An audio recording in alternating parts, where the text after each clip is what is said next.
बिस्मिल्लाहिर्रहमानिर्रहीम। अस्सलाम वालेकुम व्यूवर, मैं हूं शहबाज और आप देख रहे हैं मेरा यूट्यूब चैनल। आज हम बात करेंगे है जी आयरन के बारे में, यानी कि ऐसी हम क्या चीज़ इस्तेमाल करें जो कि आयरन से भरपूर हो, हमारी रंगत का जो पीलापन है वो ख़त्म हो सके। अब ना हो परेशान व्यूवर, मैं आपके लिए लाया हूँ एक ऐसी टैबलेट जो कि आपके रंगत भी जो है वाइट कर देगी, आपका रंग गोरा कर देगी, आप में जो आयरन की कमी है वो बेस्ट हो जाएगी। ख़ास तौर पर प्रेग्नेंट ख़वातीन जो हैं उनमें आयरन की जो कमी होती है, जबकि प्रेग्नेंट होने के बाद उनके चेहरों पर छाइयाँ पड़ जाती हैं, ब्लैक कलर के दाग पड़ जाते हैं, उनके लिए जो है बहुत ही बेस्ट ये टैबलेट है, ये इस्तेमाल करें। ये जो छाइयाँ दाग धब्बे होते हैं ये आयरन की कमी की वजह से होते हैं। इसके लिए जो सबसे बेस्ट मेडिसन है वो मैं आपको बताता हूँ, उसका जो नाम है वो भी आपको बताता हूँ। लेकिन इससे पहले मैं आपको बताता चलूँ कि ये जो मेडिसन है आपको हर मेडिकल स्टोर से आसानी से मिल जाएगी।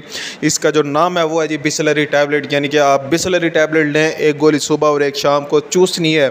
जिस तरह के बच्चे कैंडी चूसते हैं आप उस तरह से इस्तेमाल करें 1 महीना लगातार, इंशाल्लाह आपको बेस्ट बेनिफिट मिलेंगे। आपके ये चेहरे के ऊपर दाग धब्बे, ये छाइयाँ जो कि प्रेग्नेंट है यानी कि प्रेगनेंसी के बाद यानी डिलीवरी होने के बाद जो है आपके चेहरे पर छाइयाँ बन जाती हैं, उसके लिए बहुत ही ज़्यादा ये बेस्ट है। ये छाइयाँ जो है ख़त्म हो जाएंगी। ऐसी और मज़ीद इन्फॉर्मेटिव वीडियो देखने के लिए हमारे चैनल को सब्सक्राइब करें और साथ में बेल आइकन को प्रेस लाजमी करें। मिलते हैं अगली वीडियो में, अब तक के लिए हमें इजाज़त दें। अगर आपको कोई भी बात समझ नहीं आई तो हमें कमेंट लाजमी करें। अल्लाह हाफिज़।